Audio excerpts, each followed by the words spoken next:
afternoon, my dear friends. Welcome back to my channel. I just recorded a video a few minutes ago and I was reviewing the Kringle candle cherry tree, which looks like this. It's a beautiful candle, definitely one that is highly recommended by me. It has been in the catalog for several years. I don't know quite how long. And it's still in the catalog. You can absolutely still pick it up. All those links will be down below.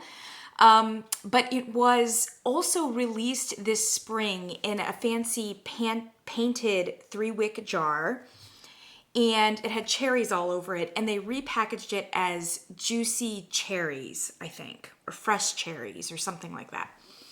And a lot of people purchased it thinking that it was a new candle because there was nothing to indicate that it wasn't. Except for the scent notes, which if someone had been very, very scrupulous and had checked them and had known about the cherry tree candle or been very familiar with it, they would have seen that the notes were the same. But a lot of people purchased it obviously thinking that it was a completely new cherry candle, and then got it home and smelled it and knew this is cherry tree, and then looked at the scent notes and said, this is just a repackage of something that's currently in the catalog. And it was kind of pawned off a little bit like it was a new candle, which is a rare misstep for Kringle, and they almost never repackage things. So there have been, as I said in the video previous, shrieks of protest, and even from a lot of really staunch fans of the company. And I also think it was not a great move, although I do love cherry tree, so I'm happy. And so I know that a lot of people feel a certain kind of way about repackaging candles, especially if you are on YouTube right now watching a candle review. There's a very high chance that you consider yourself to be more than a casual shopper of candles.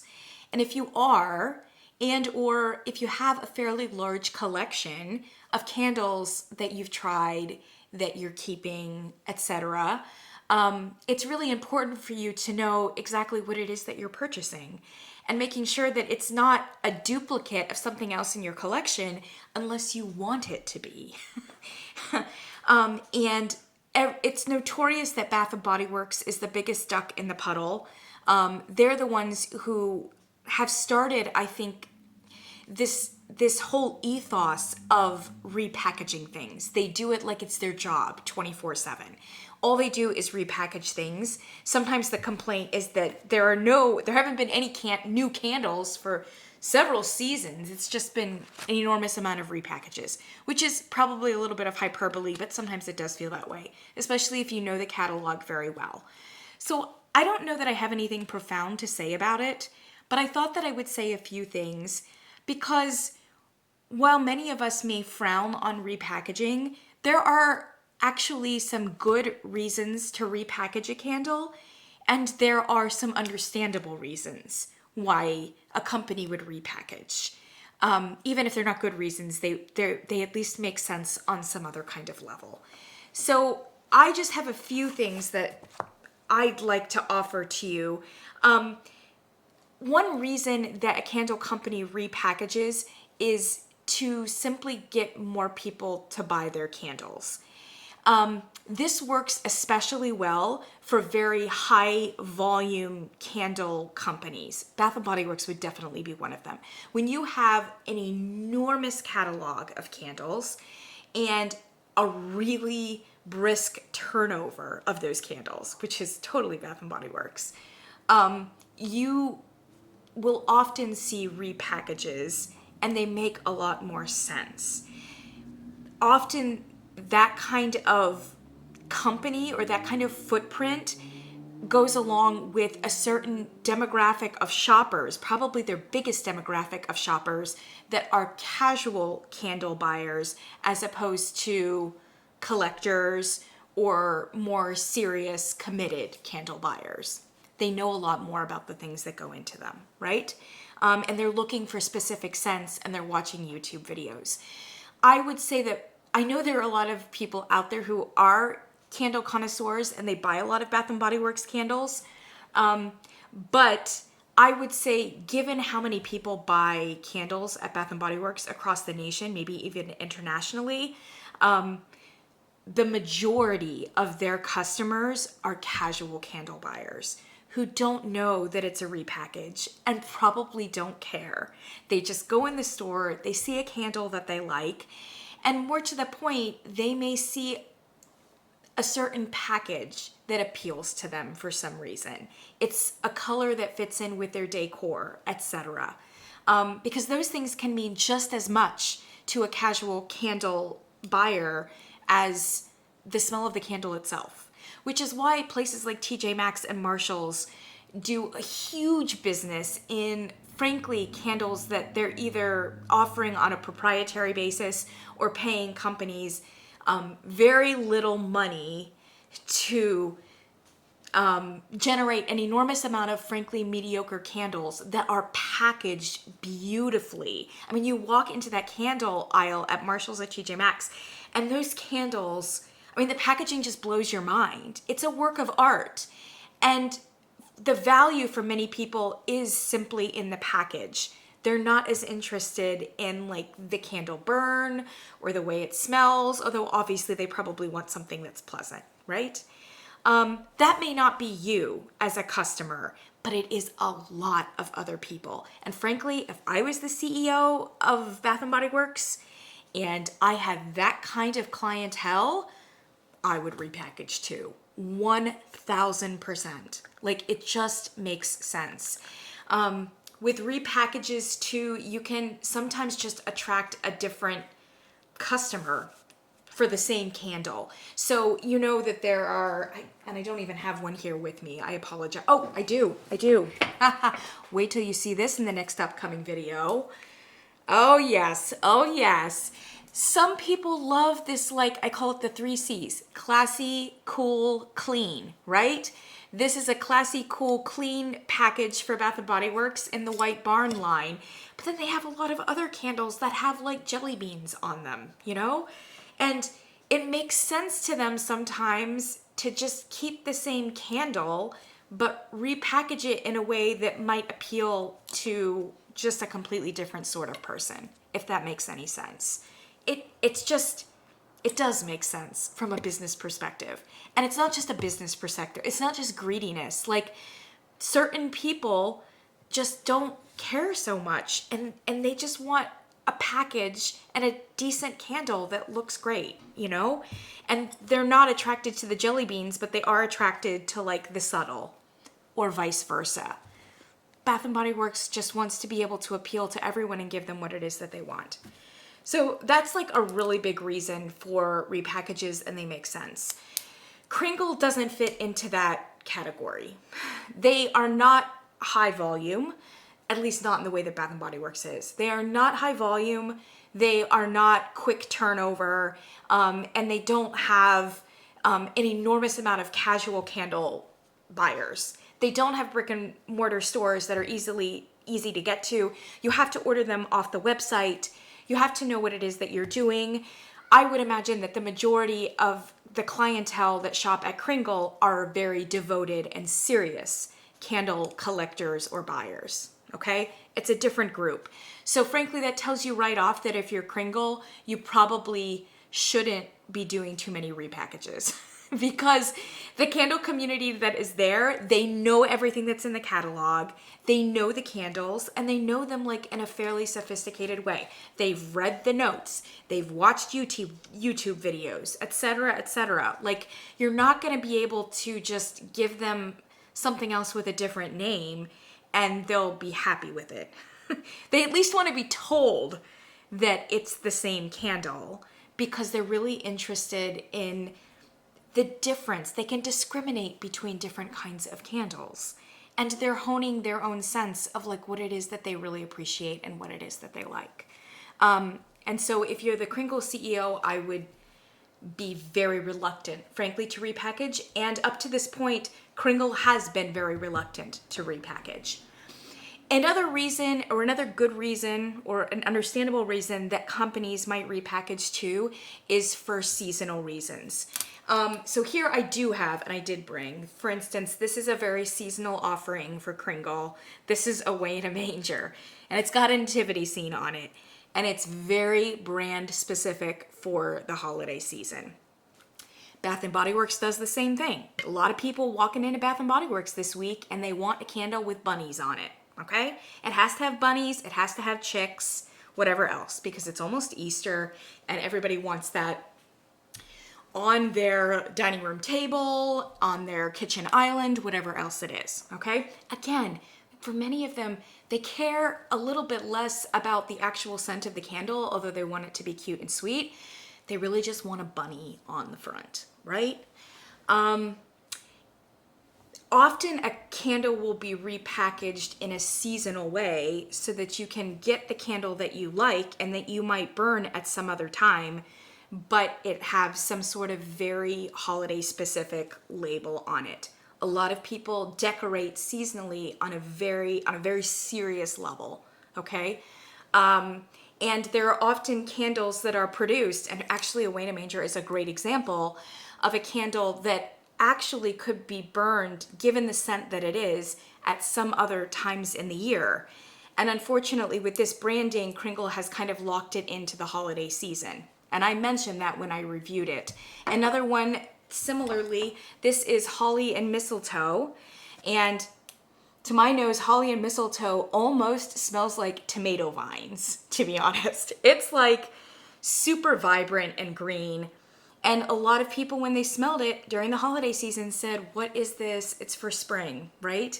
I actually don't think many people bought it or liked it because they were expecting, given the branding, given the name of it, they wanted something very holiday specific. They wanted more holiday greenery. They wanted a coniferous tree, whatever else it is. And it just wasn't that. They're like, this is a spring candle. I think Kringle may have to think about rebranding this going forward because I doubt that it was a very popular holiday candle for an obvious reason. All right, close parentheses. There are seasonal reasons why you might repackage too. And Bath & Body Works does that as well. Obviously, there are some candles that only work during the Christmas season, like Twisted Peppermint or something like that. You just probably wouldn't burn Twisted Peppermint, in August or whatever. So it's going to be safe in the holiday season. You're not going to see it repackaged in August. It might be repackaged as like, I don't know, Mrs. Claus's, mint puffs or who knows what else, except Twisted Peppermint is a very popular candle. So again, Bath & Body Works can't play as fast and loose with that particular one. Have I gotten, sometimes you'll have you'll do a conceptual repackage. So like you could have a literal, like this is a pretty literal candle here. It's telling you that what you're going to smell is lavender and espresso. And guess what? You smell lavender and you smell espresso. It's a literal name for it. But like a more conceptual name for it may be Cafe in Paris or something like that, which Cafe in Paris is actually a different candle for them. But you know what I mean? That would be a conceptual kind of name for a candle. Bath & Body Works does that a lot. It'll roll out as a literal one, and then it'll roll out as a conceptual, and then you'll see it in this form and in that form. It's just gonna give you a better audience, and sometimes it makes sense. One of the repackages for Kringle this year was in that same spring line, or not the same spring line, the line previous, that came out a few weeks earlier. There was a candle there called Tea Time, and it was like a really strong tea scent. And when I watched the live between Mick Kittredge and Philly Candleman, Mick Kittredge said that was actually a repackage of one of their first candles like 12 years ago that was called Black Tea and Honey. So Tea Time is that candle actually, but it has long since gone away. And I think that's like a great repackage. That's totally fine. Nobody probably remembers Black Tea and Honey. It was back in the very early days where Kringle had a very small following. It's just not been around since then. So they could they were obviously going to bring it back, which was a great idea. And they could have brought it back as black tea and honey, but instead they went with a completely different name, with a more conceptual name. In this case, tea time, which was completely fine. It wasn't enough in anyone's memory for that to have been a problem. If you've got enough of a following though, so Yankee Candle, for instance, if they brought out a candle 12 years ago and it was a big splash and everybody bought it, 12 years later, they would probably need to be a little bit more cautious about changing the name, because there's a backlog of Yankee Candle collectors who would remember that 12-year-old candle and be miffed that there was this new thing, especially if it wasn't properly identified as a repackage, that was really exactly the same thing. As a general rule, I would say candle companies need to be really careful about repackaging things, because it tends to make serious and devoted candle buyers unhappy. Insofar as that's not the clientele of Bath & Body Works, they have totally been able to get away with it. And now that all of us who are serious candle, people are on to Bath & Body Works, we can still enjoy Bath & Body Works for what it is, but we're just a little bit more alert. We do our research before we rush out and buy the next mini collection that Bath & Body Works rolls out, because the chances of them being a repackage of something that is literally in your closet is extremely high. Okay? There is another, and this is my last thing, there is another reason for repackaging something, and it's along the lines of what I just identified with holly and mistletoe, which is that at a certain point you're like, this candle didn't really sell too well under this brand name, and considering how it burns, we think actually a different name would be better. Actually, Cherry Tree might be a good example of that too, because to my nose, it smells more like honey and apricots and brandy than it does anything floral, let alone cherry. I'm fine with the Cherry Tree, and I do love the label, but very far in the future, especially if this were to leave from the catalog for a good period of time, I could see them saying, actually, this is honey and apricot. So we're going to bump up a little bit of the honey. We're going to freshen up the apricot a little bit so that we can, with serious face, say that there's honey and apricot in it. And then we're just going to put it forward as honey and apricot. Let's see how it goes for that, This one, like I said, holly and mistletoe, that's probably more of a tomato vine or something like that. Again, they could tweak it a little bit on the edges and just rename it, because that name was not successful on some level. It either didn't pick up the way that there wasn't good uptake from the customers, or just upon burning it in the way that it performed, it doesn't as neatly fit the name as was hoped from the very beginning, or something like that. Another good reason to repackage. Generally speaking, I would stay away from it. And I think that Kringle hopefully they're learning a lesson over this fresh cherries scandal. By the way, there was another one in that collection too. The happy hour candle is, I think, black pepper and gin, peppercorn and gin. I can't remember, but again, it's another candle that's not only in the collection, it's in the collection now. So they just slapped a new label on it and called it happy hour. There was actually one customer, I encountered this person in one of the one of the Facebook groups, and he made a really interesting point. He's like, actually, I don't mind it that they made it happy hour, because I purchased it and I really liked it, but I've never tried that peppercorn gin one, because I thought I wasn't gonna like it. Like that label, that name, that branding, like I just wouldn't have touched it with a 10-foot pole. But I did pick up happy hour, and now that I find that it's the same thing, like I'm kind of pleasantly surprised. And I realized that I actually really like that candle. Again, it's finding a new clientele base. It makes sense sometimes from a business perspective, and for all of you out there, he would have missed out on that candle that he really appreciates if it had not been for the repackage. Close parentheses on all of that. I don't know that I have any answers. I'm just trying to have a conversation about this. for those of you out there who are serious candle people and who are upset, I totally feel you. But let's try to keep our constructive criticisms constructive. Because there are really good reasons for this. And if we were in charge of these companies, if we were managers, if we were CEOs, like, there are a lot of good reasons to do this. It just matters how it is that you do it, I guess. And so if Kringle wants to continue doing that going forward, first of all, I would do it on a very limited basis. They're not the kind of company that Bath & Body Works is. And the reasons for repackages are like much more narrow than would be in Bath & Body Works. And then I think there needs to be greater transparency, and it doesn't have to be advertised with like a blinking neon light from the website. But if happy hour is a repackage of peppercorn and gin, then somewhere in the fine print, something that we as candle connoisseurs can search for and find and like be aware might be there. In the fine print, you just have to put repackage of peppercorn and gin. And those of us who really care will look at those details before we order. That's all.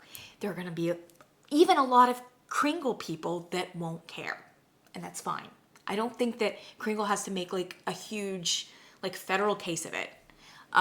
But I do think that to avoid the bad feelings and the bad reputation that can come from customers feeling like something's being put over on them, I think they're going to have to be really careful about how they do that going forward and just be transparent.